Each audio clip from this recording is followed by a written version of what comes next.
In the air, left field, and Pujols has given St. Louis the lead. A dramatic, towering 3-run home run. Murray out of the pocket. 7 seconds. 6 seconds. Murray hits it downfield. It is. Oh, it's caught. It is caught. DeAndre Hopkins. Kevin Durant way outside.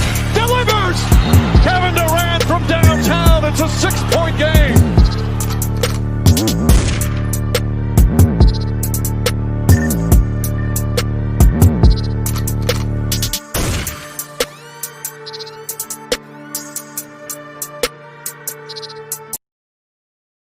Ladies and gentlemen, a pleasant good evening to everybody. Welcome to another episode of the Lewis Sports Network. It is your boy Lewis coming back at you once again with another live heavy hitter live stream with yet another video. Make sure to smash that like button. Make sure to hit that subscribe button. Make sure your notifications are turned on. Make sure you guys are sharing this on your social media platforms. Truly appreciate it. Happy Sunday to everybody here on the Lewis Sports Network. I hope everybody has had a wonderful new weekend. As always, I'd like to say salute to the LS Said Mod Squad in the building. Salute to all of you guys. I hope you guys are enjoying your Sunday night. Sorry for the late interruption. Sorry for being late. I just had some stuff to take care of, so I kept pushing the time back. I was getting some errors when I was trying to set this up on StreamYard, so I was also trying to get that fixed. But I'm just hoping that everything holds up. But God is good. Blessed to be here. Blessed to be here with you guys. We got a lot of stuff to talk about tonight, so salute to all you guys. And let's go through down the list. The link is already in the chat. Shout out to Logan, appreciate you being here. Shout out to Brandon. Shout out to LeBron is go. Shout out to Weiss. Shout out to Michelle's daughter.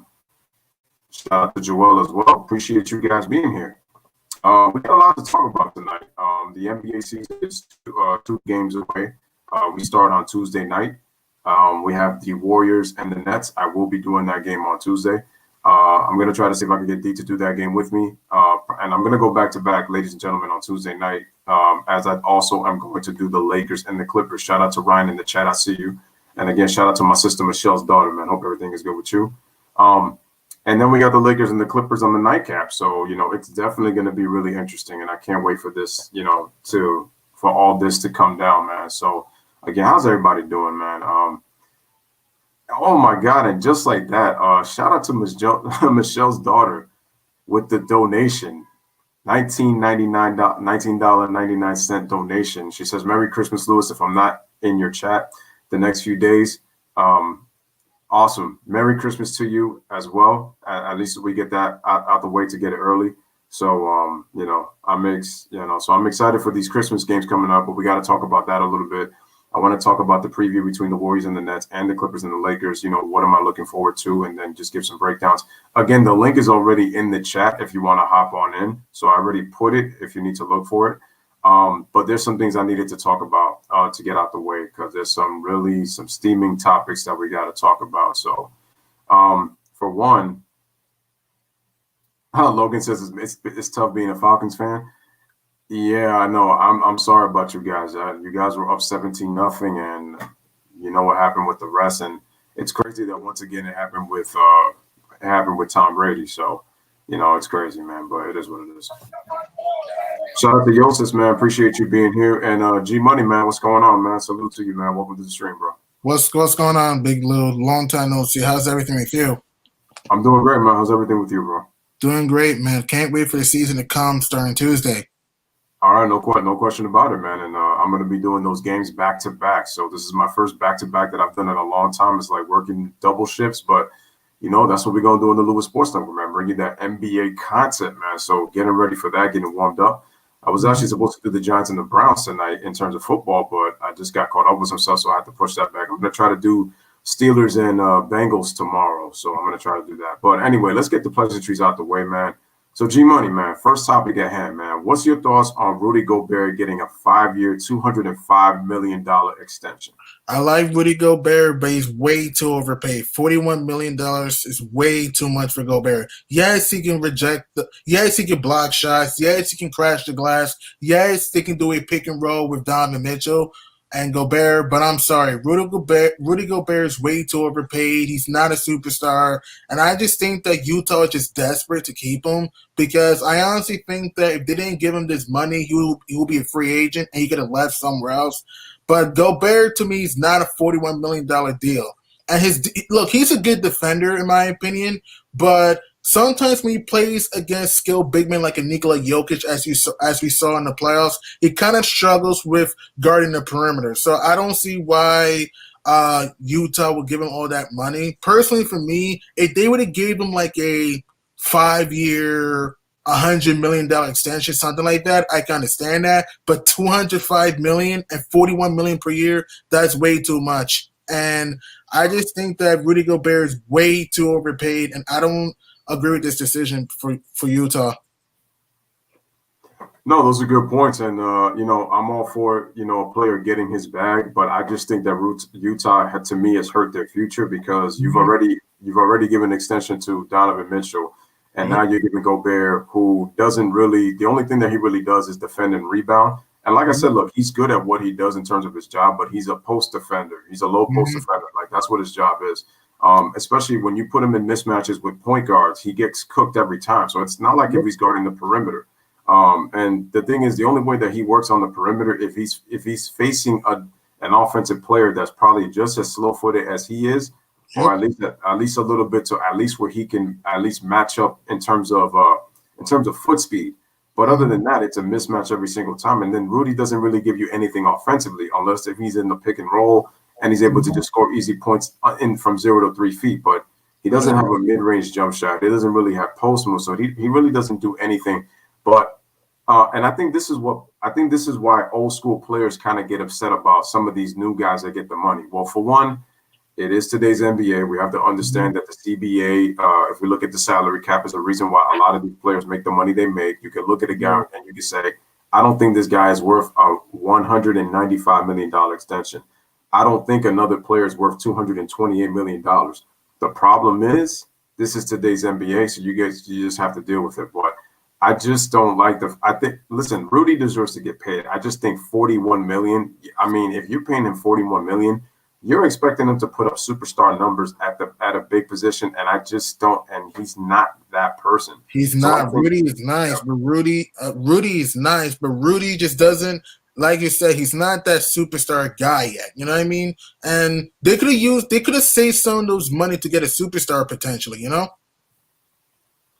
The only problem is I just don't know. Utah's going to have to start to do some winning in order to convince players to come there because Utah, let's face it, Utah's not really known as a free agent destination. So, so that's one problem right there, man. It's all about – it's always depending on what players are there, and then it also depends on the market. Excuse me. But yeah, Utah, I don't know. I think that they secured their future for the wrong reasons by giving Gobert too much money. It's not that he's not worth a contract, but I just think for what he brings to a basketball team, $41 million is way too much because you're paying him at the level of a LeBron or Kevin Durant or Anthony Davis, and he's not that kind of player to be making that kind of money.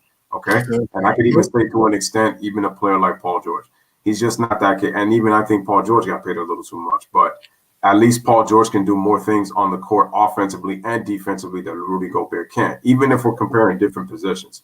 So, and Donovan is a stud, no doubt, but I think he is the more secure feature just because of what he brings offensively, and he's young, and he has the potential to be, not just a star, but a potential superstar. But we'll have to see how they build around him, and we'll have to see how Donovan takes that next step. But with all due respect to Rudy Gobert, I know people are trolling and saying, well, he shut the whole league down due to COVID-19 and all that. But as a meme, but in all honesty, Rudy Gobert does not deserve $41 million a season. And that's with all due respect. I know he's a 2-time defensive player of the year back-to-back. But when you use context, what does Rudy really give you other than that? So it's like, so I get it, but but I don't think he's worth that much. So all right, so moving on from Rudy Gobert. Going on to the next topic. I want to talk about Steph Curry real quick because he is going to be going up against Kevin Durant this coming Tuesday. Draymond Green is not going to play because he has an ankle injury. And it's crazy because how does a guy who has 2 regular season MVPs back to back, and how does he win? How is he a 3-time champion? Why does he have something? Why do people think that he has something to prove? Now, let me ask you this, G Money. Do you think that Steph Curry has something to prove this upcoming season? Does he need to prove anything to anybody on what type of player he is?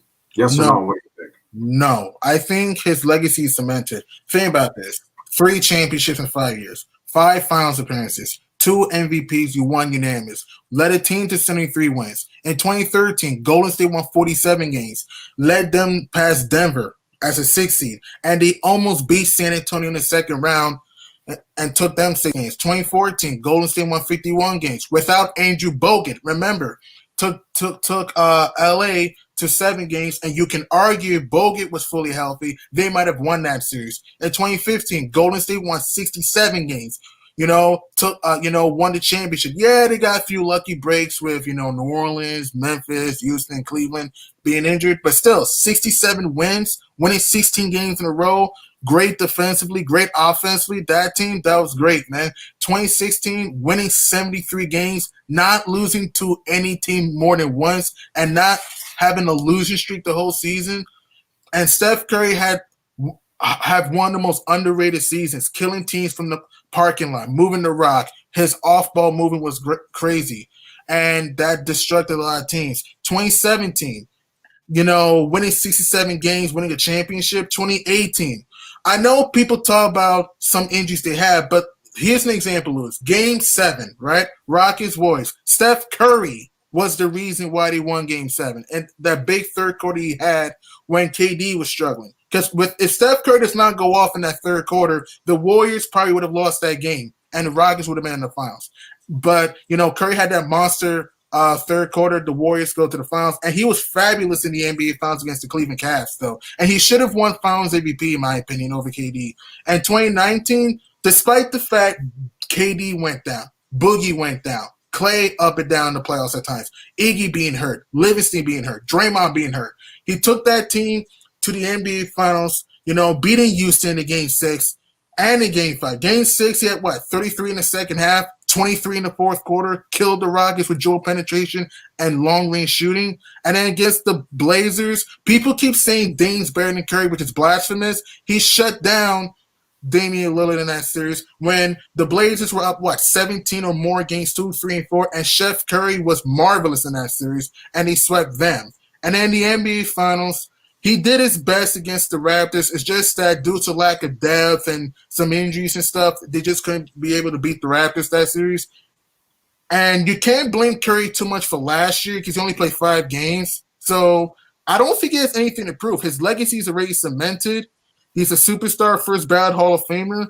And, Steph Curry, he's a top 10 point guard of all time. So I just think that people need to, not go too crazy on Steph Curry, Because without Steph Curry, the Warriors don't have 3 championships in a 5-year span.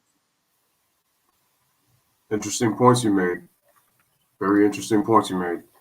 And the thing is that the crazy part is about Curry is I've never seen a player who gets as much attention as he does off the ball. People need to understand something. You mentioned a little bit about those 2019 finals. I've never seen a team play a boxing one defense on Steph Curry. You're talking about a defense that you play usually in a middle school or a high school. You played it in an NBA finals to stop a player from even touching the basketball. I've never seen a player get double, triple, or people get as physical as they do with a step. Well, maybe not physical. I mean, they do get physical, obviously, but I'm just saying, maybe not the level of the physicality of early 2000s, maybe late 2000s, or even 90s basketball. But basically what I'm saying is that Curry just gets a lot of attention, and it's just because of his ability to pretty much become a flamethrower when he gets on fire from pretty much anywhere on the floor. Especially when he's going off from the three-point line and pulling up from 30, 35 feet. You can't prepare for that, especially when you're improving the spacing of your team and you're forcing the defense to extend beyond 30 feet. So you're making them extend beyond half court, which is not what a defense wants. But that's what Steph Curry does, and that's the kind of tension he brings. And obviously you need pieces around to win, but that's just the importance of Steph Curry. It's crazy that they're just saying that they want to see if Steph Curry can win an MVP or be the best player, one of the best players in the league without Kevin Durant. And people have to understand, we saw this in 2015 and 2016. It's just that the injury and the way Curry performed in the finals of 2016, especially in the last 3 games of that series, and then that horrible Game 7 he played really pushed him back. And then that's what allowed Kevin Durant to come there. But that doesn't change. And salute to Josh and salute to Karam. I see you guys in the building. I think the key for Curry, to me, he's already one of the top 10 greatest point guards in NBA history, in my personal opinion, just from his impact. And the thing is, he's won championships. So he's got to have some sort of, and he has some sort of impact, especially with the way that Curry shoots the 3. A lot of players are doing it. So he has some kind of influence. Then when you include the fact that now that the only thing that's really, I've always said this about Curry. He's probably the only point guard that I've ever seen that you compare him to the best players in the game. They're either power forwards or small forwards or 2 guards. So when you look at Curry, you're comparing him to LeBron, to Kevin Durant, to Giannis Antetokounmpo, Anthony Davis, Kawhi Leonard. You're comparing him to players like that. And somehow he always seems to find himself in that mixed conversation, despite the fact that he's a point guard. He is a point guard who has the scoring ability of a 2, and is obviously running the offense. And Curry's not a traditional point guard. He's more of a hybrid in terms of he loves to score the ball more, and he gets the equal opportunity assist because he plays in the system. But they always also call it the Curry system, or as Max Kellerman will say, the greatest half-court offense in history. I think he's over-exaggerating that. But at the end of the day, it doesn't take away with the fact that he is one of the greatest players, to ever put on a uniform. Obviously, health is going to be a concern to see where Steph Curry finishes his career. But at the same time, he's had a tremendous amount of success when at a time, and shout out to Yosis and shout out to Josh in the chat, when at a time it looked like Curry wasn't going to have a career with all those ankle injuries he was suffering in the beginning of his career. So for him to be able to become somewhat durable after that, and then you get to see the Steph Curry that we know and love today, it's a testament to him, to be able to play like that. And look how he's influenced the children, in today's game. It's got them believing, saying that you don't have to be big, you don't have to be strong, to win an MVP. You could be charismatic at 6'2", 6'3", being able to shoot the basketball. Shooting could be just as exciting when you watch me play. And I've said this time and time again. Steph Curry brings you that Michael Jordan type aura. When people come to the arena, they come to see Steph play. And then when you look at Oracle is like Chicago Stadium or the United Center. You come to see Michael, or you come to see Steph. You come to see Steph warm up. People just want to see what Steph Curry does, and like that's the thing about Steph Curry that has made him so popular in the NBA. Yep. All right. So let's go into the chat real quick. Again, salute to everybody.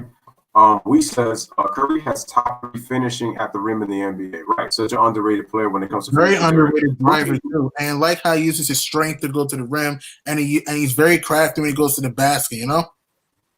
My only issue with Curry is more so in the playoffs. He tends to get away from that because in the regular season, obviously teams are playing you different. They're not playing you as physical. They're not playing you as tough because it's the regular season. But my issue with Curry is in the playoffs, he tends to settle too much for that 3 instead of doing what he does in the regular season. So that's my only issue with Curry. But the thing is, I've said this before, Curry is more than a 3-point shooter. I mean, he's proven it time and time again.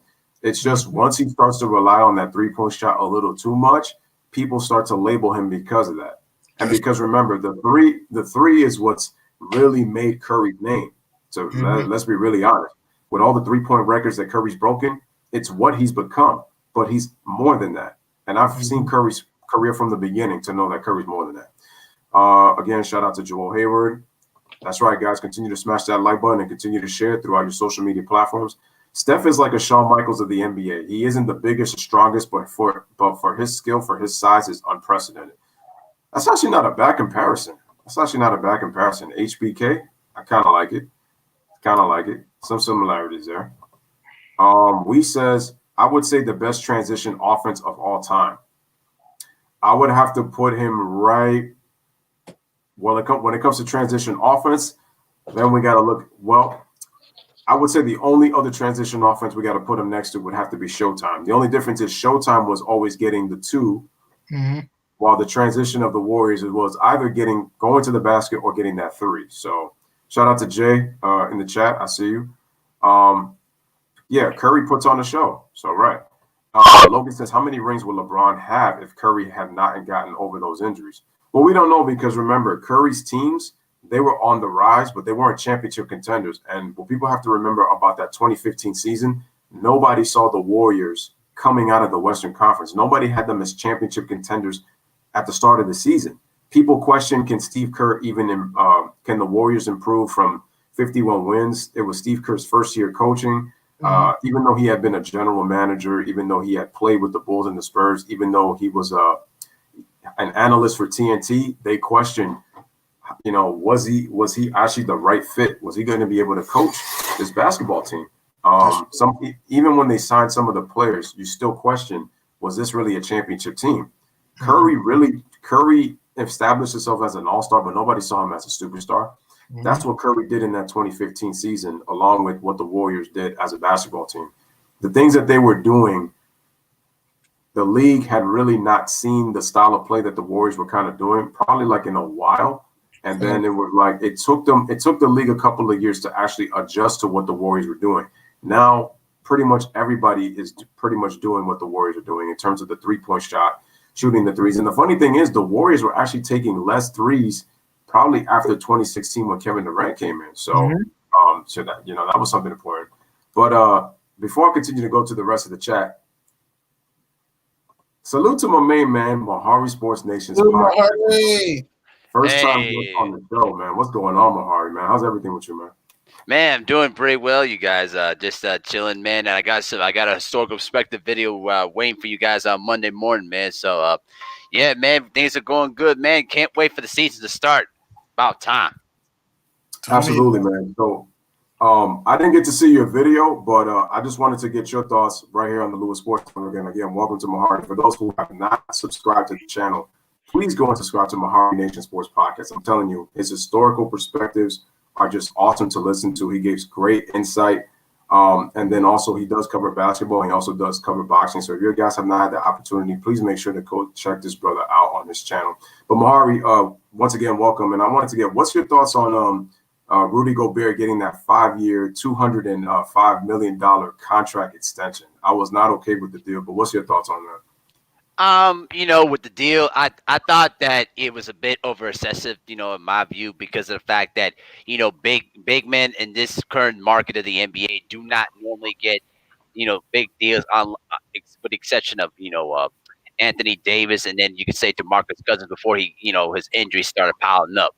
But I think that right now, the Jazz are thinking like, listen, if we don't secure this, secure a long-term deal with our best center right now, we're probably gonna have to start dealing with them, 3 or 4 times a year, and we don't want to deal with them on that end. So I think that's why they probably signed him to that big long-term deal. But I still question how the Jazz are gonna, formulate together. Because remember, when Gobert was sick with that COVID-19 thing, and then when Donovan Mitchell got sick, there was some friction between those 2 players. So it's gonna be you see, it's gonna be interesting to see how those 2 guys kind of coexist from now, because at first they were, okay, they kind of worked well together, but now because of that, I think that we're going to see how those 2 are going to try to move past from that whole situation when it came to the early stages of the pandemic, you know what I mean? But I was kind of shocked that they gave him that kind of money, though, but we'll see if they can make it work.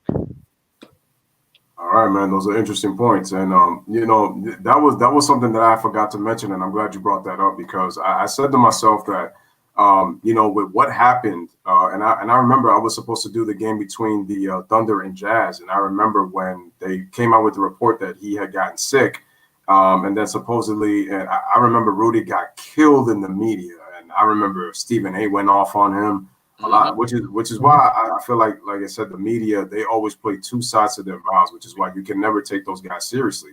And I said to myself, I'm like, okay, so Rudy's playing around. They were like, they tried to use the whole thing.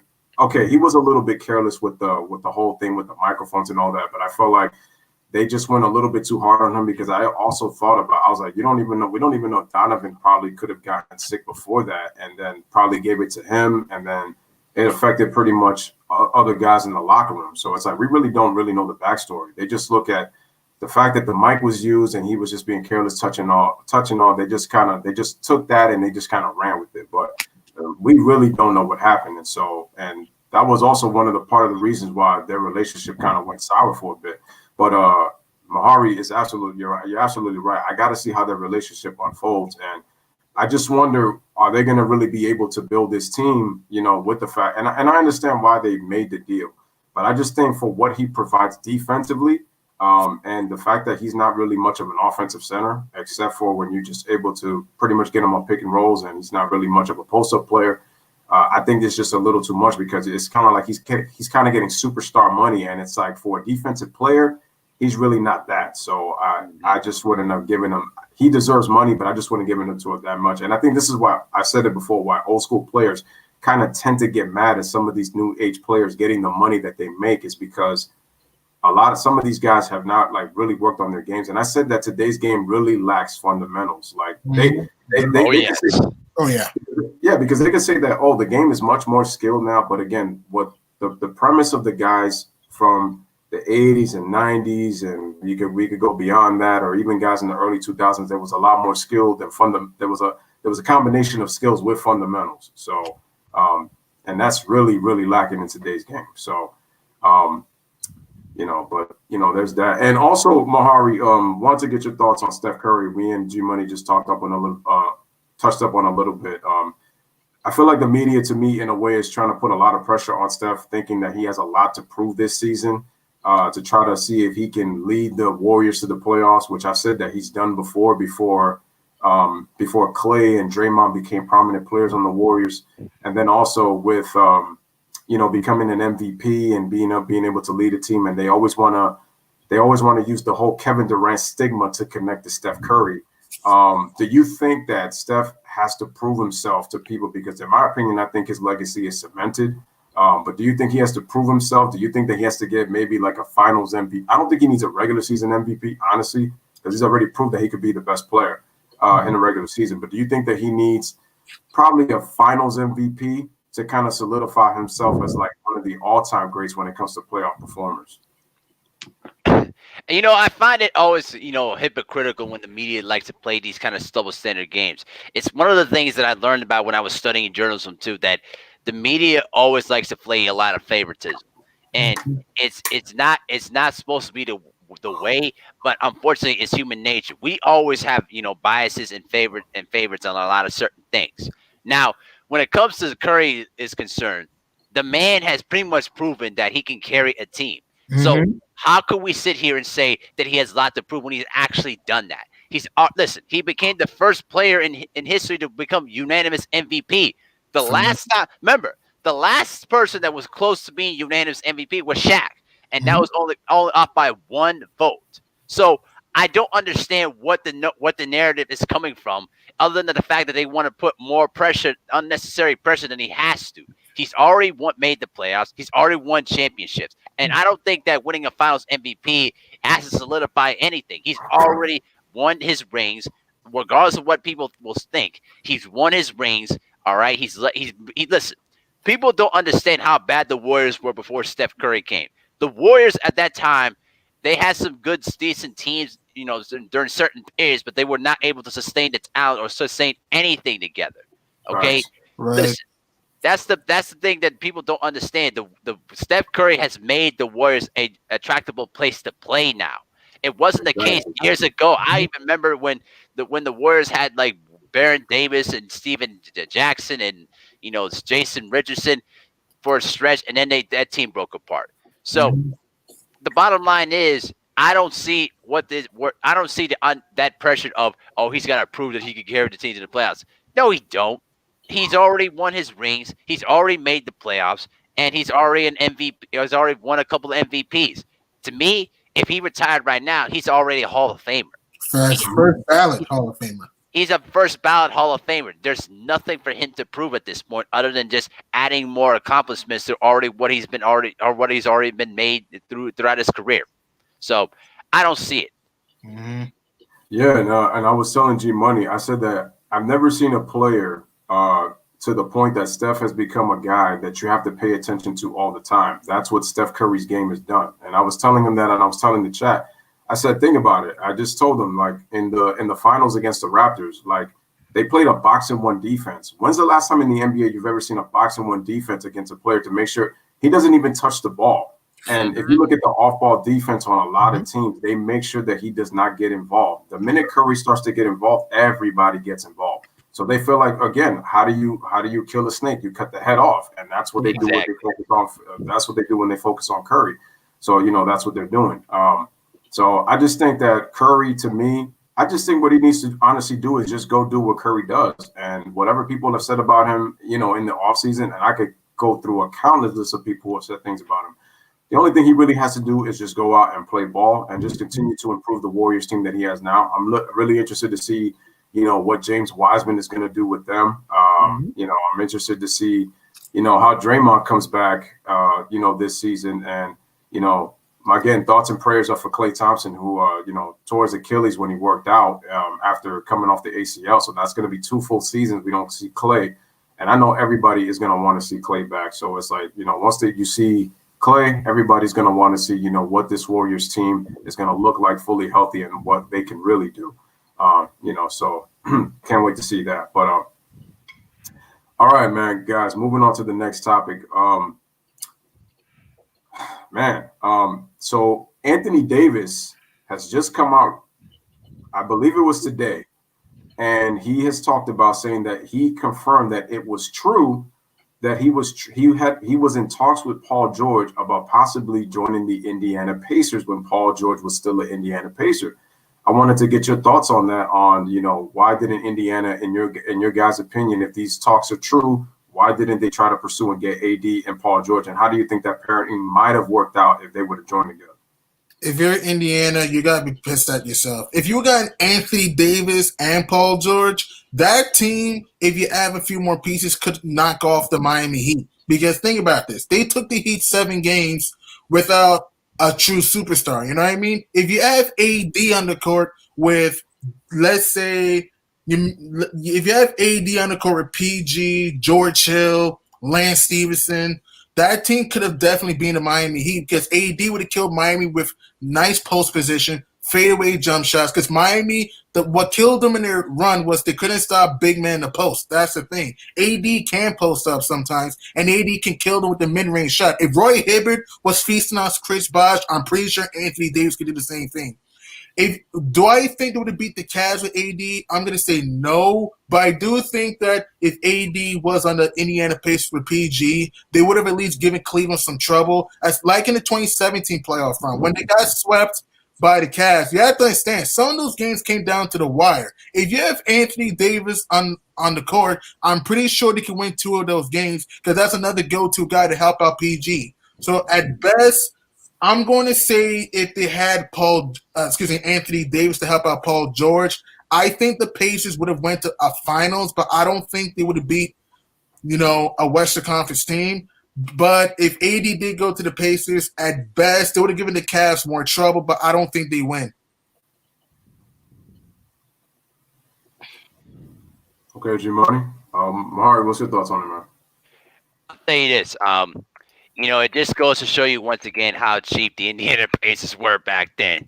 Man, listen, you were on the doorstep of being LeBron James. All you had to do was just play the cards right, and if you want to add Anthony Davis, I mean, can you imagine? Listen, if you were to replace Roy Hibbert and place him with Anthony Davis with David West, You're beating Miami, bro.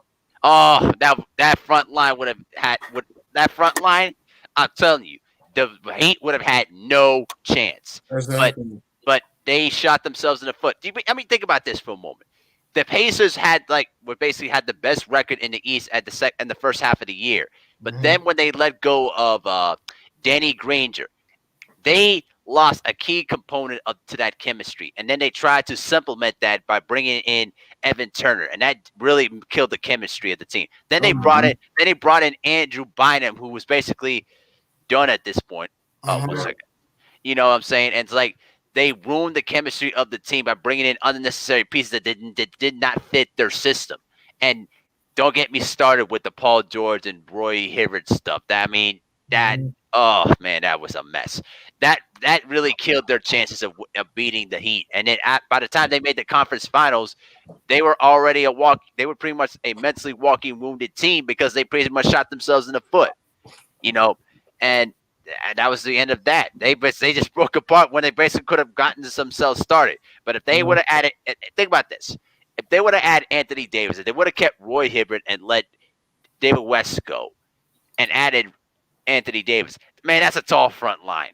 The Heat would have had no chance. If Roy Hibbert could average 15 points and 10 rebounds during that series, can you imagine what Anthony Davis could do? Stretch the floor, then go high low, and then you add the fact that you got Paul George. You could possibly work pick and rolls or probably provide more isolation because you got rebounders in the paint that could help clean things up inside.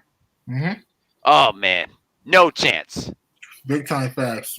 Big time fast, because the thing with Miami is that they struggle guarding big men in the interior. AD will destroy Chris Bosh in the post and from the top of the key, at the perimeter. And that will take the pressure off PG, And in the fourth quarter, he can become fresh and he can use his skill, versatility, and he can stretch the floor from downtown to make things even tougher for Miami. So there's a reason why San Antonio kicked Miami's ass in 2014. There's a reason. Because Tim Duncan was killing Miami at times in the paint. So I'm just saying, so if you have a young and prime AD with George Hill, PG, Lance Stevenson, bruh, that team's going to the NBA Finals in 2013, and you can argue 2014. Do I think it would have beat San Antonio? In my opinion, no, but do I had an opportunity? Right, those are good points, and I felt that Indiana dropped the ball with getting Anthony Davis because, like Mahari said, and then you mentioned G-Money, because remember Miami was not only a weak interior defensive team, but they were also a very poor rebounding team too. This is something that people don't talk about that. So if Indiana would have gotten an Anthony Davis, you're talking about him, Hibbert, and David West. First of all, that's a lot of physicality. Then also Hibbert and AD's another shot blocker they would have had on the team. Then you're able to control the boards, and Miami would have actually even more or less possession. So, it's crazy. It's crazy how they dropped the ball. And the thing is, you pair him up with an up-and-coming Paul George, who knows how much that would have meant to Paul George's career, because I think that also would have kept Paul George in terms of his work ethic. I think Paul George would have even worked to even improve more.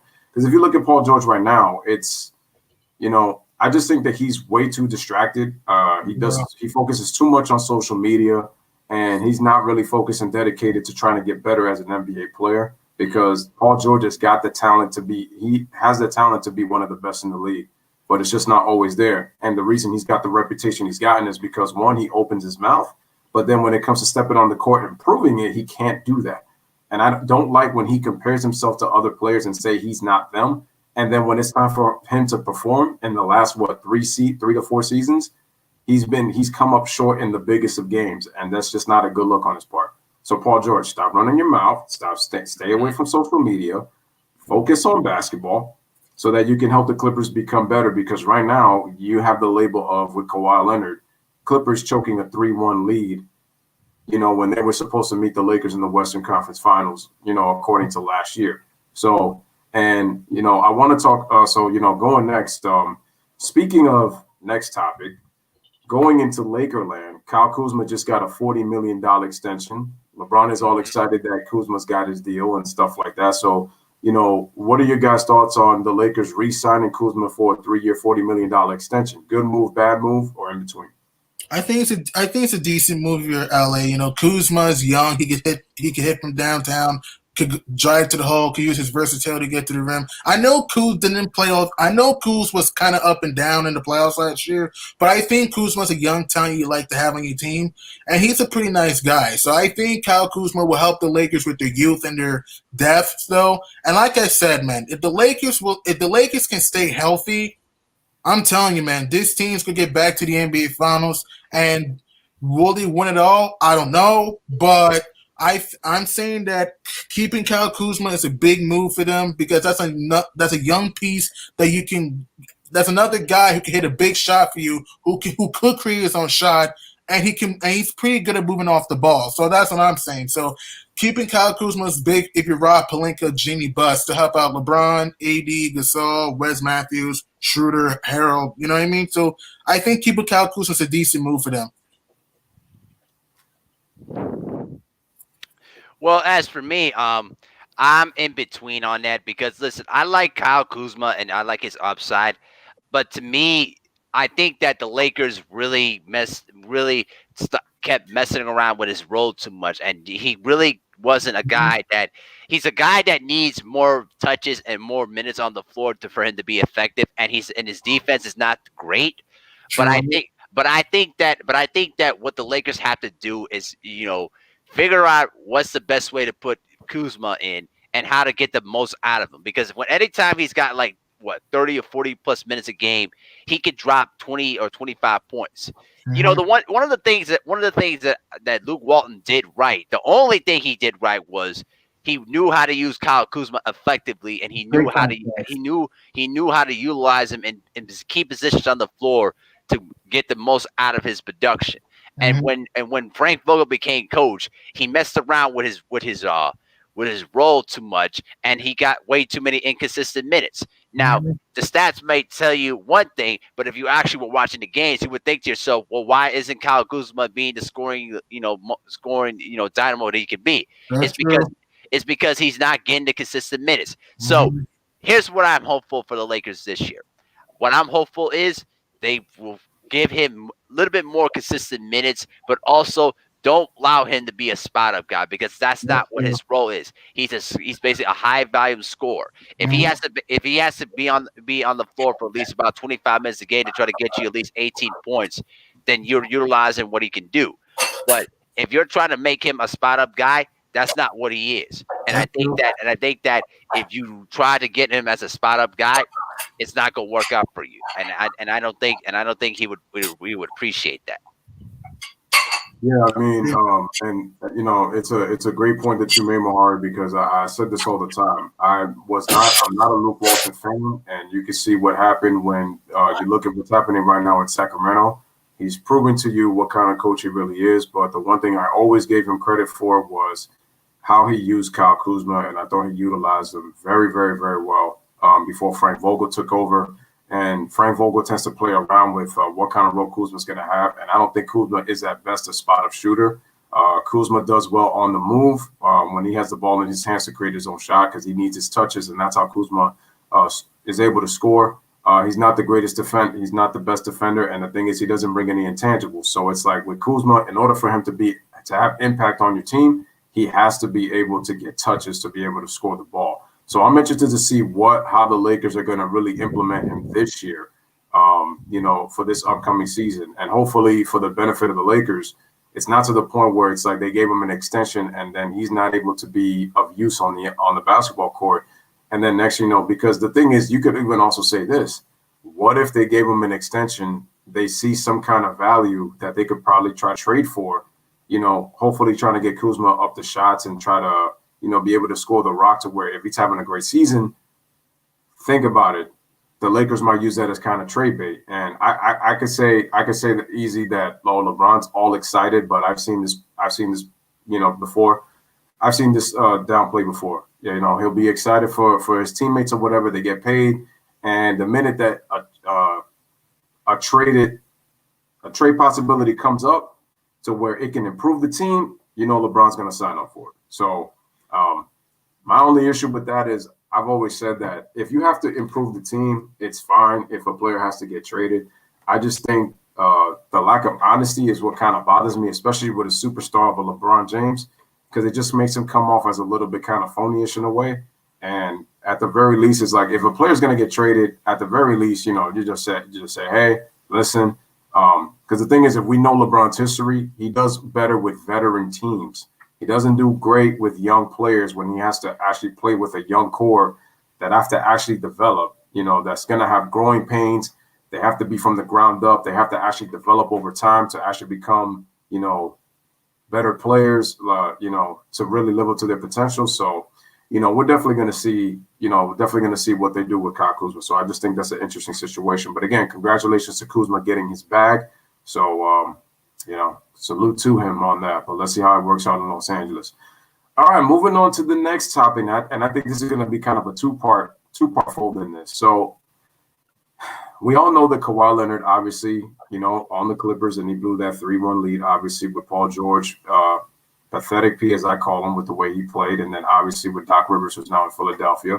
But I got a two-part question for you guys, and I wanted to get your thoughts on this. So Ty Lue is going to implement the triangle offense this year for the Los Angeles Clippers, which I find really interesting, especially with the bigs that he has in Zubac and with Ibaka, who they acquired, which I think is an upgrade over Trez. And I'm interested to see. I think that this could be a big season for Zubac in terms of how Ty Lue uses him. But first of all, what's your thoughts on Ty Lue implementing a triangle-style offense for the Los Angeles Clippers and the benefit that it can be for Paul George, Kawhi Leonard, a player like Zubac? And then my second question is, with the expectations that the Clippers are going to have, I think that they probably might not have as high, because a lot of people are expecting the Clippers to not make noise, especially after what happened in the second round. And I think that they have to, at the very least, get to the Western Conference Finals, in my opinion, for them to have a successful season, at least in my eyes, even though it's going to be a championship or bust because of the talent because of what they gave up to what they acquired. I like the addition of Luke Kennard. People may not be a fan of the move, but I think what he brings that doesn't get noticed, I think he's going to bring them a little bit of he's going to bring the playmaking ability that where they don't really necessarily need like a playmaking point guard, because I think Luke Kennard actually does a good job. I think they'll be okay with that. But what's your thoughts on them implementing a triangle offense for the Clippers this year? And then my last question is, if Kawhi were to win an NBA championship this season, let's just say hypothetically that Kawhi wins a championship this season, as some people are saying, is there a way for Kawhi to even make the top 15? In my personal opinion, I don't think Kawhi has enough peak value, peak years. I just don't think he has enough years in his belt in terms of, I just think he has to accumulate more accolades and obviously put up a little bit more stats to really start comparing where he's at, because I feel like he really hasn't had enough peak years, in my opinion, to really put himself in the conversation for greatest of all time. I just think it's still a little too early for him, and that's with him having 8 years. He's entering I think his 9th season in the NBA now. So, what are your guys' thoughts on that 2-part question? Like on the Clippers having that triangle offense being implemented this year, and if somehow Kawhi does win a championship this year, does that put him in the top 15? According to what I've heard people say. Excuse me. I mean, the triangle offense may help the Clippers because they need ball movement. Because last year they played too much one-on-one stagnation. There was no ball movement, just a bunch of Kawhi, PG, ISO. That's not gonna work in the playoffs. I think preaching a triangle is gonna teach the players to move the ball. Maybe help Kawhi and PG be better off ball, so they can get higher percentage shots. So I think that would help. And Kawhi being top 15. Nah, Kawhi has to do more. I don't see him being a top 15 player all the time. He's not better than Dwayne Wade. Even if he wins, he's not going to be better than Dwayne Wade or Isaiah Thomas, from the one in Detroit. I doubt it. Kawhi, like I said, Kawhi needs to do a little bit more if he wants to be a top 15 all-time player. You know what I mean? So, yeah, so those are my thoughts. A triangle offense will help the Clippers, move the ball better to get higher percent shots. Maybe you can get Ibaka to do more pick and pops. You could get Kawhi and PG to be better off the ball. You get Lou Will to be better off the ball. You can do like some screen rolls with, Zubac, and I think the Clippers, look, at best, currently constructed, they might get to the second round and maybe the Western Conference Finals, but I don't see this team being the Lakers currently constructed. I just don't. I just don't think they have the personnel to do it. So the triangle offense is going to help a little bit. I bet maybe get to the second round of conference final, but they just don't have the personnel to get to the finals. And Kawhi, I like Kawhi Leonard. I do think he gets too much hate for his 2019 championship, but at the same time, I just don't think, he's going to be a top 15 player yet, even if he wins it all this year. I just don't see it.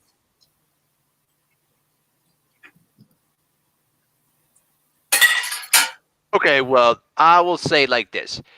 The first part to your question, with the triangle offense, it can be a good offense to use to try to utilize all five players on the floor to try to create, separation and try to create, movement. I think that what those do is basically make Kawhi Leonard a more of an off the ball type of player because he's usually a type of guy that has the ball in his hands a lot. If you watch a lot of his games throughout his career, the ball is noticeably in his hands a lot.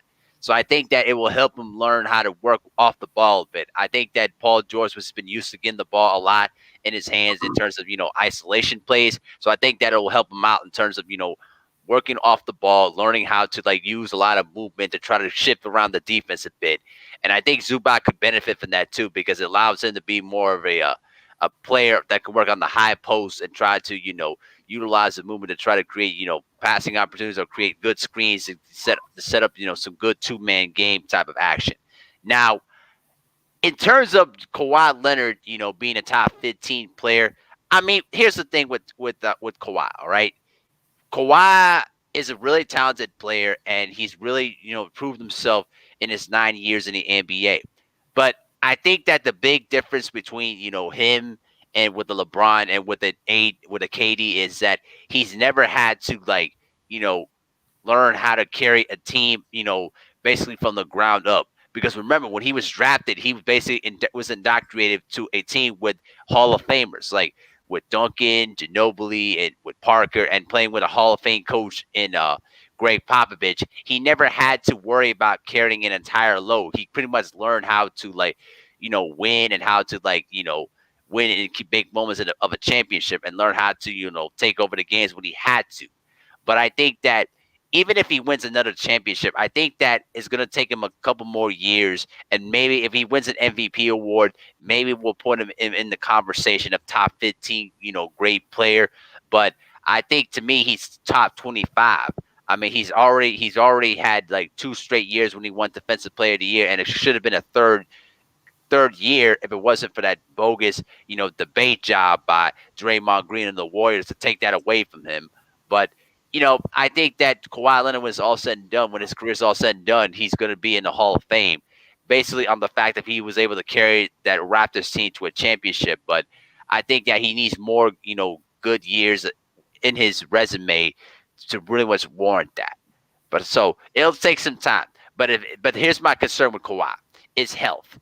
We already know that he had knee issues, in the last few years. His knees are not going to hold up pretty longer. So you're basically the problem is going to be how long can his knees hold up? Because degenerative knees can only take so much, and it's only going to get to a certain point where your knees are going to pretty much tell you that we can't play anymore. No, yeah, those are great points. I think my issue with Kawhi, and Kawhi has become my favorite player in the NBA. The only reason I say that is because what I liked about Kawhi is he's just a guy that goes and plays basketball.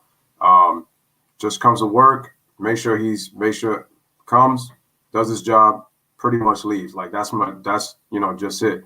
And I mean, and it's crazy because I know the media is going to be on him like crazy because he's a guy that is not really somebody that talk. Like I said, he talks behind the scenes. I'm pretty sure with his teammates and all that kind of stuff. But again, Kawhi's just not a guy that's just rah and is all about the camera. And I think that's what frustrates them because they want to get into a guy like Kawhi to see what they could get out of him. And with Kawhi, you fear about his injuries because remember he missed 22 games when he was with Toronto. So they kind of catered to his needs, and the way that he left San Antonio was kind of left a bad taste in a lot of Spurs fans' mouths. You take a look at Skip, who I continue to say that he is pretty much a fanboy. So there's times where he could tell the truth on things, but there's just other times where he shows the casual fan that he is and doesn't really watch basketball. In terms of some of his takes, we should all get rid of the big. Sorry about that, my mistake. But getting back to what I was saying.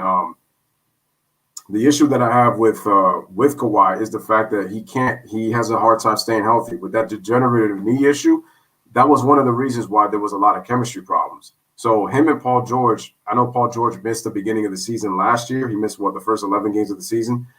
They're gonna have to spend time together on the basketball court. That's only really one of the ways that the Clippers to me are gonna be successful. And they had started to click last year up until the whole COVID thing happened. And then they really didn't even want to be there. And I didn't give them any punches or excuses because they chose to play the game at the end of the day. So you can't make excuses on that. Kawhi just needs more time in order for him.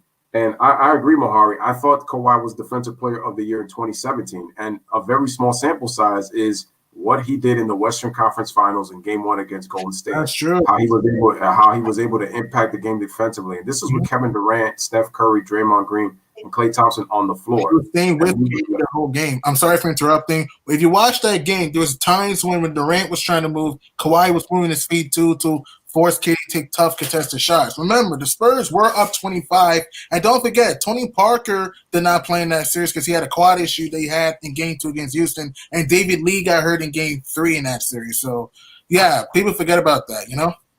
Yeah, and what people need to understand is that Kawhi was really giving Golden State problems in there. And so that's why I said that you look at it from that standpoint, I thought that Kawhi he gave that small sample size just in those Western Conference Finals in that first game, why he should have been Defensive Player of the Year. And listen, Draymond is a very good defender, don't get me wrong, but I felt like his defense is a tad bit overrated to me in terms of compared to Kawhi. I can make the case that Kawhi's a better defender than Draymond Green, easy. And so that's why I said that when Draymond gets all these accolades from a certain fan base in terms of what this player had to go up against in the NBA Finals, I said let's face it, Draymond's getting into the Hall of Fame, and the only way he's getting there is because of what he does in Golden State. If he was on another team, he would not be getting these accolades or these all-star appearances because I tell you right now, if Draymond played even in the mid-2000s, Draymond is not an all-star. I agree. You put him in any other time, and he's not an all-star. And Draymond runs his mouth because he's on Golden State. Any other team, he wouldn't be. And maybe if he does run his mouth, it wouldn't make a difference because Draymond, he's good at what he does as a role player. But it really, to me, he kind of overrates himself a little bit too high. And then what you also have to understand is he's with what? Clutch Sports. So, that's another thing. But getting back on Kawhi Leonard, the key for him this season is him and Paul George, they got to play together. So they can't be taking games off because once they do that, then I just feel like it's gonna cause chemistry problems. We already saw with Montrez, since him being with Clutch Sports, he was pretty much giving the inside info to the LRMR on what was going on in the Clippers locker room. Doc Rivers called him out for it and told him that he needed to keep this kind of things in-house. And then once that happened, it started to fix some of the other players on the team. And then everybody else was trying to say that they were trying to deny the rumors, but the fire had already been lit. It was already done. So that was already it. So that's that. But, in terms of the triangle, there are some good things that can happen from it. So I think there's going to be a few players that are going to benefit from it, but we'll see what happens. So, all right. Getting on to this next one. Got to talk about the Brooklyn Nets. And I know it's preseason. I did the game on Friday for the most part. And the way that Kevin Durant looked, Kevin Durant is looking probably like at about, I want to say about 85 to 90% of what and the thing is, I didn't think KD would even look 85 to 90%. I mean, he's still got to play the games, obviously, in the regular season because they're going to matter a little bit more compared to preseason. But what's your guys' assessment on how Kevin Durant has looked in the 2 games in the preseason, so far, and how Kyrie and him have worked together? I'm telling you, man, Brooklyn fully healthy can win the championship. KD, his jumpers looks flowing. I like he's even guarding the rim a little bit, though. Also, KD, his pick and pop game is working. His pull-up game is working. Kevin Durant just looks spry. I'm saying this, man. And if the Nets can also use a motion offense, Brooklyn's going to be more dangerous. They have depth, man. Kevin Durant has looked great with Kyrie Irving. I love how the connection is. The thing is this, can they leave their egos aside if they want to win a championship? So I'm saying that a fully healthy Brooklyn team, if they're, have great chemistry, if their depth shows up, if KD can look like the old KD, if Kyrie can become a leader, if Dinwiddie, LeVert, Jared Allen can do their part, if Jeff Green, Shammy can make big shots, make big plays, I'm telling you, man, this Brooklyn Nets team could win the championship, man. It's going to be difficult, though, because we have to wait to see how they look to start the season. But I'm saying that if they're fully healthy and the chemistry is fine, this Nets team is going to be very dangerous, man.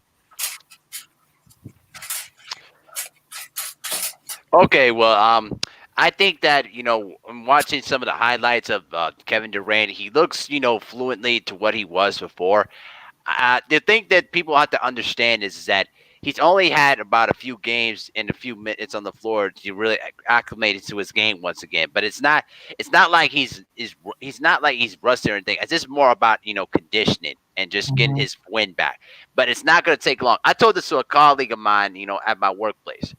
Give him 1 or 2 games, he'll be the same old Kevin Durant once again. But I think what we're going to hopefully see him is that maybe utilize more of his mid-range game, more of his post game, because he's still got the size advantage over a lot of his defenders. I mean, you don't become one of the great scorers in the game if you don't got a size advantage. I think that my concern is going to be how Kyrie Irving, approaches, this year.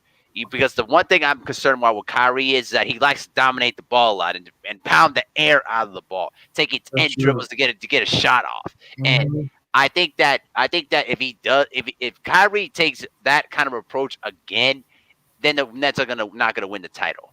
But I think that with the depth that they have and the capable defense that they can play, I think that the Nets can be a team that could be a force in the Eastern Conference. But we're gonna have to wait and see how this team, looks. Because the one thing that people have to understand, when you have new players and different faces on the team, you can't expect for them to just gel right away and be like they're gonna go like on a 27-2 start. There's gonna be a transition period where the players have to learn how to play with new guys on the floor, which areas that they're good at, which spots on the floor that we can utilize and make this team work effectively. So if they start up slow and then start to pick it up, don't be surprised by that at all. I think that what we'll see is that who's going to be the guy that's really going to be assertive to help out those 2 superstars, and how will they play defense, and how they will approach to adversity. Those are the things I'll be looking for when the season. And also, I think Steve Nash, like I said, needs to use a motion type offense to help KD and Kyrie move off the ball, to teach them how to move, teach how to get Landry Shaman catch and shit opportunities, to help LeVert Dinwiddie use their dribble penetration. You know what I mean? So Steve Nash needs to use the motion offense to help them out. And can Jared Allen, DeAndre Jordan continue to guard the rim? You know what I mean? So I'm saying this: if fully healthy and the chemistry goes well, and everyone does their part, I think Brooklyn's going to be a dangerous team that could win the championship. Do I think they will? I have no idea. But I think the Nets, fully healthy, could give the Lakers some problems in the NBA Finals. Let me say this real quick because I got to mention this. In terms of the whole motion offense, Kevin Durant is going to be able to do that, G-Money, because he already did it in Golden State. So if he did it with Steve Kerr, I think he'll be fine in terms of doing it with Steve Nash. The biggest question is going to be Kyrie Irving. Kyrie Irving started to do that with the Boston Celtics, but he got away from that after he came back from the injury he had with his knee. And then he started to act he kind of acted like a diva and started to develop some poor behavior habits that kind of caused some chemistry problems in the locker room. And it just kind of rubbed people in Boston the wrong way. Which now ended up with his exit. So the thing is with Kyrie, he's on the team that he wanted to be on. So he doesn't have an excuse this season if he's fully healthy. Kevin Durant, we got to give him time. Despite the fact that he looks good and he looks about 85 to 90%, as like I said before, the chemistry in terms of what the entire team is going to do is yet to be desired. And I said this before. The Brooklyn was not a good defensive team last year. I'm looking to see what kind of defensive team they're going to be this year. Who's the leader of this team is another thing. Like, who's really going to take on that leadership role? Is it KD's team? It's probably going to be KD's team most likely because Kyrie has to be the second banana in this case.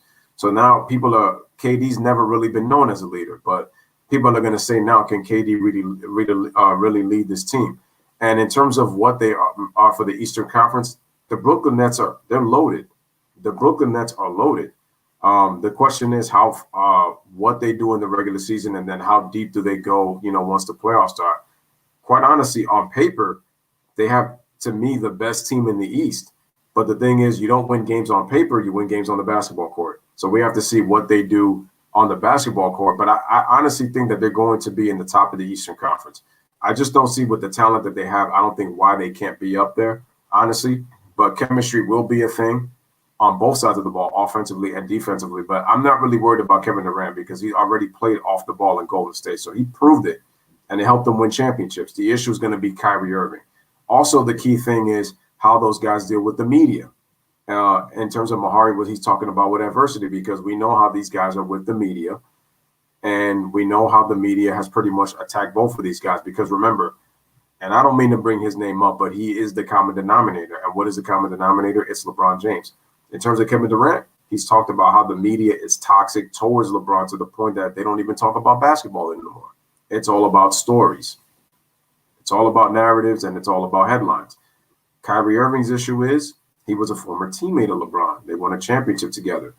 Kyrie wanted to be his own man. Everybody's had, different opinions of Kyrie in terms of, how he got traded, obviously, to Boston, and how Kyrie, people have, pretty much criticized from what Kyrie says to the fact that Kyrie has always been labeled as a guy who successfully has never done anything without a LeBron James.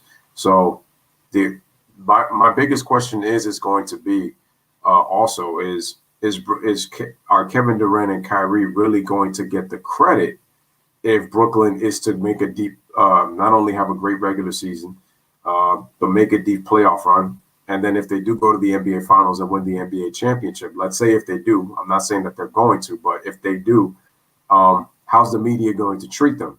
Are they going to say that they finally, earned the championship and, by doing it the right way? Or are they going to get criticized and say, well, they needed one another to win championships, and it doesn't really count because KD he didn't do it without Kyrie, or the fact that Kyrie needed a Kevin Durant. So I'm looking to see if the media is going to create another narrative story and try to discredit the ring if they do win the championship, right?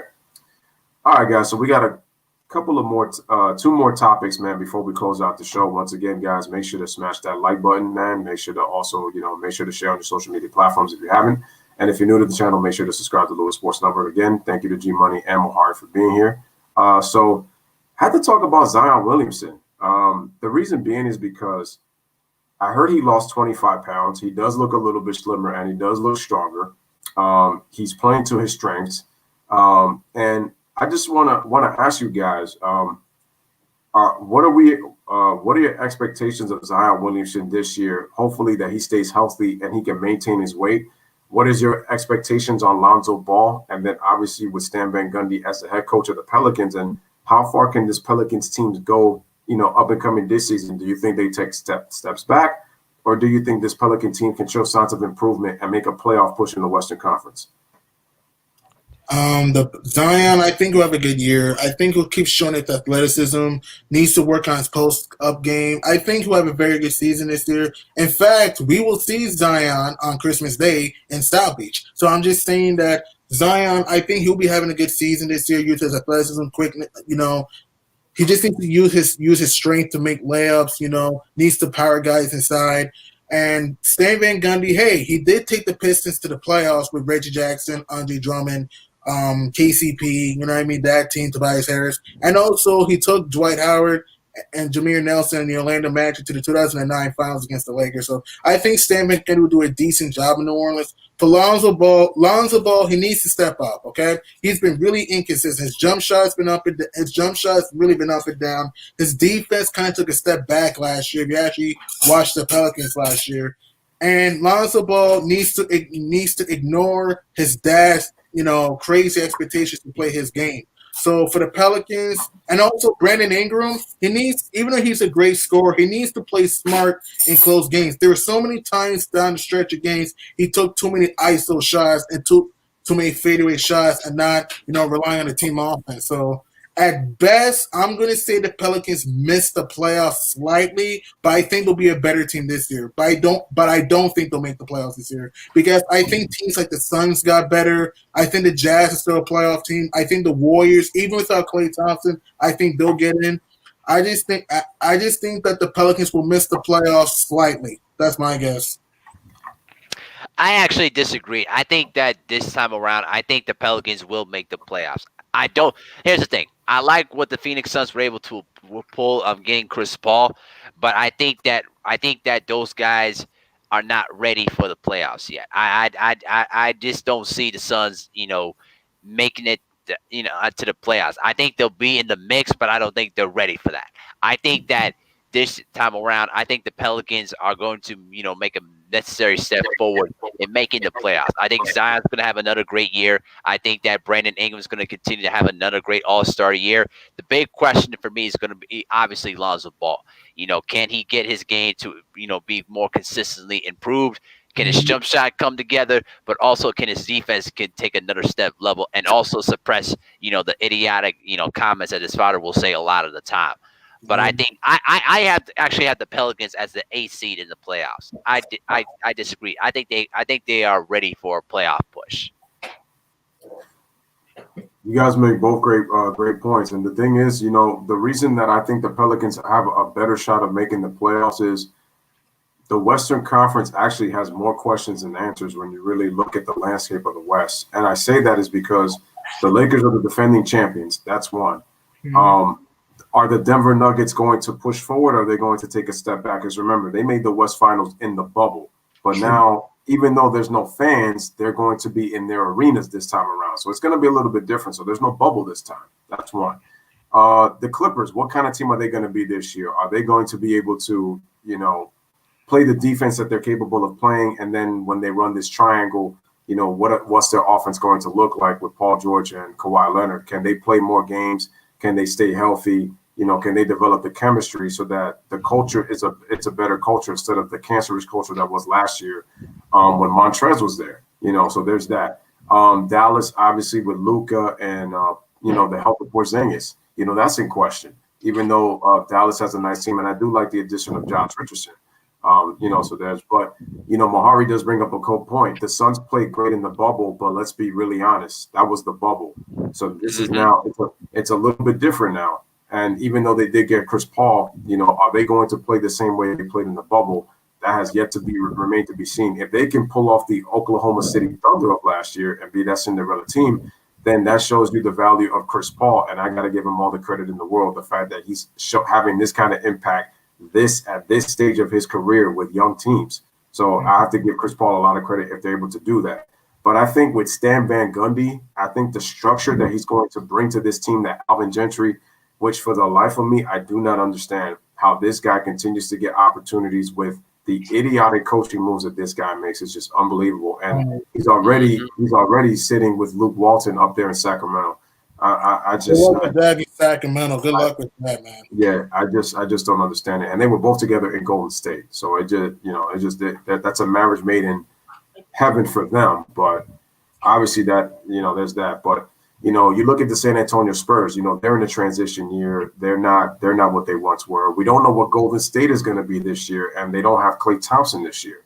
So I think if there's obviously Minnesota is going to be a bad team this year. So when you look at the landscape of the Western Conference, I can't see with the Pelicans being competitive and the fact that they were close to making the playoffs before their play kind of fell apart with this whole bubble. And even though you do have Memphis, they are still going to be without Jaren Jackson with the knee injury. But I like the Pelicans' chances of making the playoffs this time around, especially with a guy like Stan Van Gundy, because Stan Van Gundy is good at developing young players. And I think with Lonzo Ball, I think he'll give them the confidence to be a much better player. But like Mahari said, we do have to he is coming with question marks, obviously, because to me, this is going to be make or break for him, because if he's not able to produce at a high level at the point guard position and at the very least shoot the basketball, because he can defend and he is a very good playmaker. We already know that. But if he can't do that, if he can't improve his shooting and still is a liability at the free throw line, Lonzo Ball might be out of the game. He might be out of the game. And I won't be surprised if he's out of basketball. And I think the fact that LiAngelo Ball already got cut, from Detroit, basically his shoulders are pretty much rested on LaMelo Ball to see what he's going to be doing in Charlotte. But yeah, this is a make or break year for Lonzo. Brandon Ingram has already proved that he's an all-star. He's proved that he can score. My thing with him is going to be, can he become a better defender? Can he bring a little bit more intangibles? At his length, he should be a better rebounder. And then also, I would like to see him again be a little more smarter late in games, because if you look at Zion, Zion was actually impacting the Pelicans, and they were in a lot of close games when he would play. But then when Alvin Gentry would pull the plug and then bring in Brandon Ingram, it's like they forgot how to play basketball. So I think with Stan Van Gundy, I'm interested to see how that dynamic is going to work. I honestly do believe that the Pelicans will be fighting for those lower playoff spots. To me, I would even say they could probably even get the 7th spot, I think, in the West. Considering what the way the West is right now, with a lot of uncertainty in the West other than the Lakers, there's a possibility that I think that they could catch a 7th or 8th, playoff spot in the West. But we will see what happens with them. Okay, guys, so getting into this last topic, before we close out the show, and again, I want to thank Mahari and G Money for being here, and salute to the entire chat. Got to talk about LaMelo Ball in this case since I kind of brought him up. Obviously, Jordan drafted him to the Charlotte Hornets. There are some things that I do like of LaMelo Ball, and in my opinion, I think he's going to be the best ball brother of the three. In my opinion, with what he brings to the table, I think as a point guard with some of his skills, and I just wanna ask you guys, what do you think about the Charlotte Hornets #1 drafting LaMelo Ball, and what are your expectations of him, coming into the NBA? And do you think he has a legitimate chance at being the Rookie of the Year this upcoming season, in your opinions? I mean, LaMelo Ball, he's nice at pushing the pace. He just needs to be more consistent from the perimeter, needs to continue to attack the rim, and needs to work on his defense. I think LaMelo Ball is going to be a good player in the future, and he has an opportunity to win Rookie of the Year. He does have a great opportunity, though, if he can also elevate his teammates, too. So that's what I'm saying, though. So I think LaMelo's got a pretty decent season with Charlotte. Charlotte made a good move.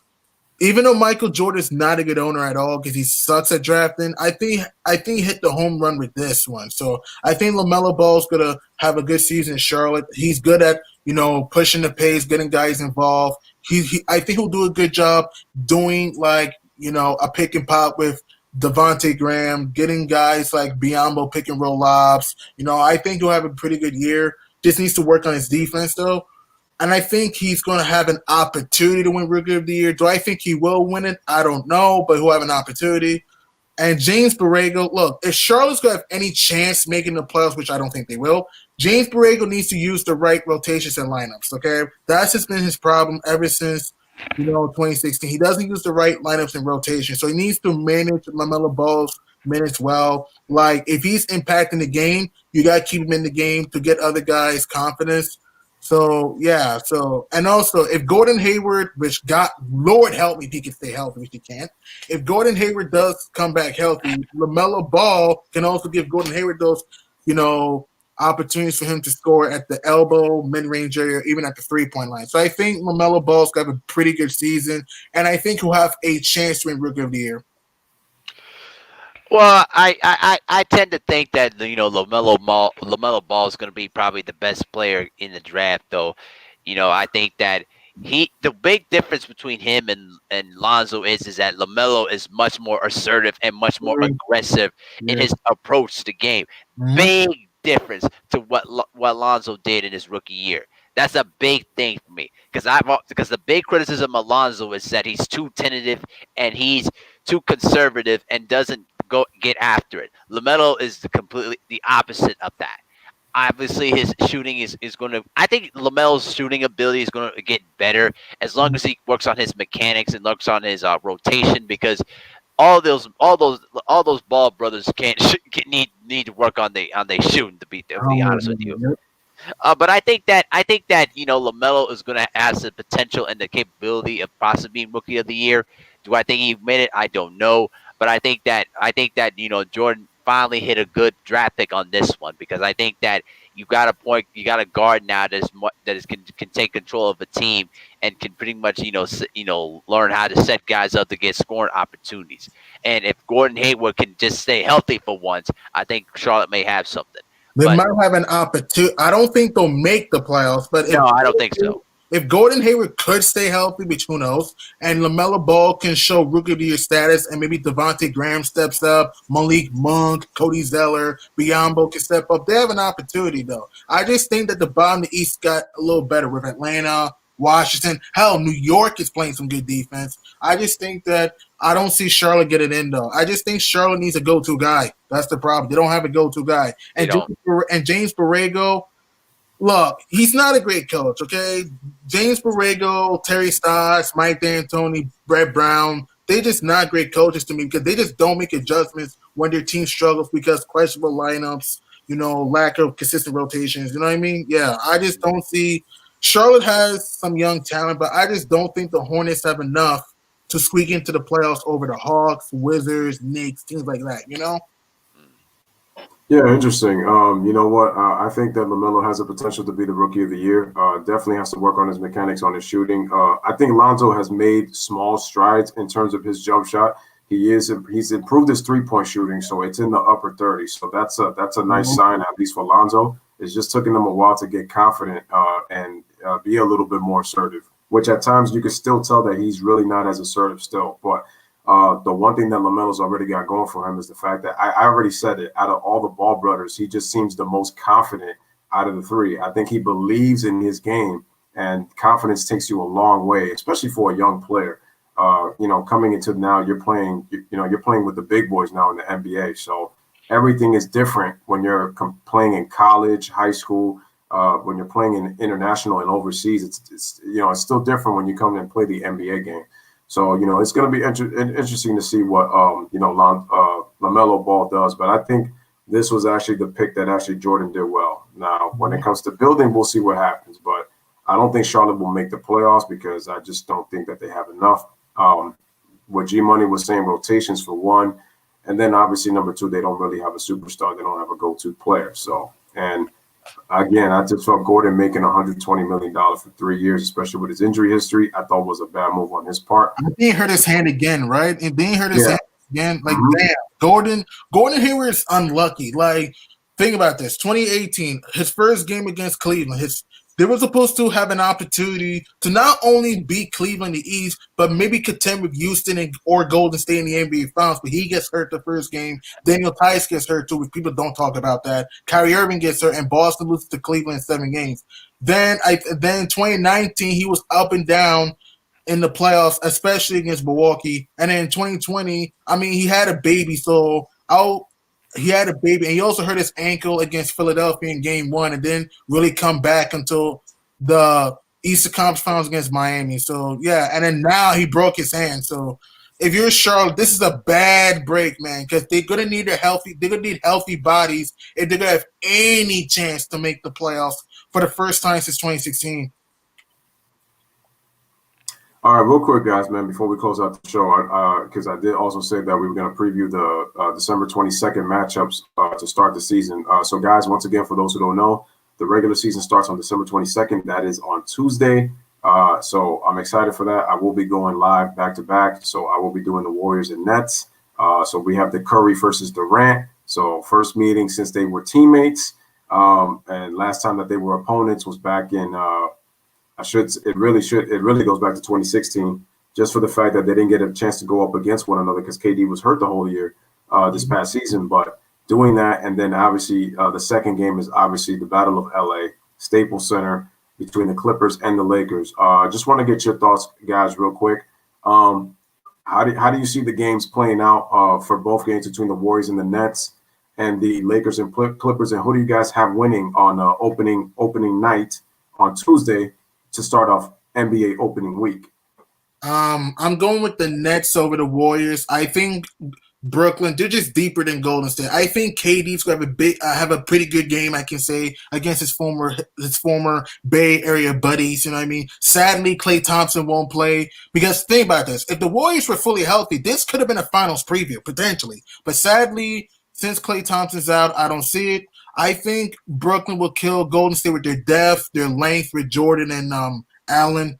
And this will be the first game to see how James Wiseman's going to look. So, and then we have the Curry Uncle Drew, matchup, which will be amazing. So I'm going to pick the Nets to win this game due to they're at home, due to their depth, due to, I think they're a better interior defensive team. And I think Steve Nash is going to have a very good season with this team, coaching. So I'm going with Brooklyn to win against Golden State.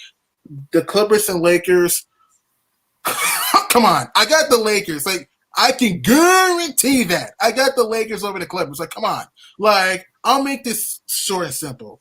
LeBron and AD is a better duo than Kawhi and PG. Montrezl Harrell's going to ball out against his former squad. I think, Dennis Schroeder's going to kill the Clippers with pick and roll with Harrell and also mid-range shots. Also the fact that I think Kuzma may have a big game. I think Wesley Matthews is going to stretch the floor from downtown. And I think this could be a game for Marc Gasol. This could be a game, because remember, Marc Gasol's playing against his former teammates in Kawhi Leonard and Serge Ibaka. So I think this could be a game that Marc Gasol will step up. So I'm going with the Lakers in a blowout. I think the Lakers are going to pull away from the Clippers. It may be close early, but down the stretch, I expect the Lakers to pull away because I just trust LeBron more than Kawhi Leonard, and I just think AD is just better than Paul George. And Frank Vogel, he's just better at making adjustments than Ty Lue. And the Clippers, they just lost some depth because they just lost some depth, man. Like, I don't know, man. I just don't see the Clippers beating the Lakers because they have too many question marks. The interior defense, it's not all that good. Yeah, they got Ibaka, which is good, but still. And Nick Batum, like, what's the point getting Nicholas Batum for? Like, Nick Batum is injury prone. I didn't get that, so I don't know. I got the Lakers rolling over the Clippers down the stretch, and I got the Nets I'm going to say in the thriller over the Warriors. Okay, I gotta make this real quick because I gotta go. But I have the Brooklyn Nets, blowing out the Golden State Warriors. I think that the Brooklyn Nets, their depth in terms and their talent levels, it's much more greater than what the Warriors have right now. So I have that in the blowout. The Clippers and Lakers, same thing. I think that the Lakers are going to blow them out by at least by 20 points. I think it'll be close later on, early on in the game, but I think that LeBron and AD will figure this out and take the game over. I think that Montrezl Harrell is going to have a field day with the Clippers front line and really play that physical ball and really lay it into the Clippers and sending a message that this is what you get for letting me go and all that stuff. So that's what I kind of think though. But much love to you guys, man. I gotta get ready for work in the morning though, man. But much love to you guys.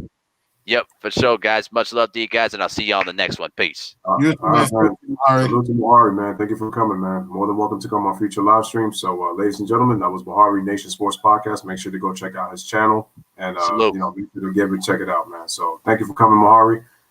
See you peace. again. Yep, all peace. Right, no doubt, man.